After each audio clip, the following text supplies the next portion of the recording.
Welcome to this week's Fundraising Friday. Last week, we talked about the 5 bases of power that anyone has in a relationship as they try to get things done. This week, we're going to talk about the best use of your power when it comes to working with donors and prospective donors. To recap, there are 5 different bases of power. You have reward power or coercive power, you have expert power, you have legitimate power or power you get from your title, and you have persuasive or referent power. Now, when we're talking about working with donors, you obviously do not want to use coercive power.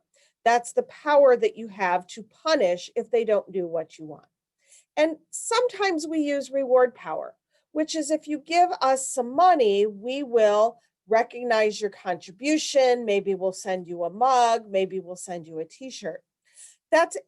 Can be an effective way to get a first donation, but when you stop the reward, they stop the behavior, so you're not likely to get future donations. So not the most effective. You do have some expert power with the person that you're talking to the extent that they see you as an expert on your organization and on fundraising, but again, not the most effective power base. You do have some legitimate power, except that there's not the power dynamic between you and the person who you're seeking funds from. So again, not the most effective power base to use when you're talking to a donor. That leaves persuasive or referent power. That's the power you have because you develop a relationship with someone that is based on trust. That's the best way to work with donors and prospective donors to try and encourage them to fund your organization.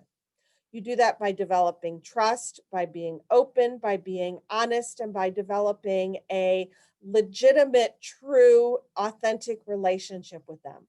That's why we talk about fundraising as a relationship building activity. Future Fundraising Fridays, we'll talk about how do you build that relationship. So watch for those. That's this week's Fundraising Friday. Thanks. Have a great week.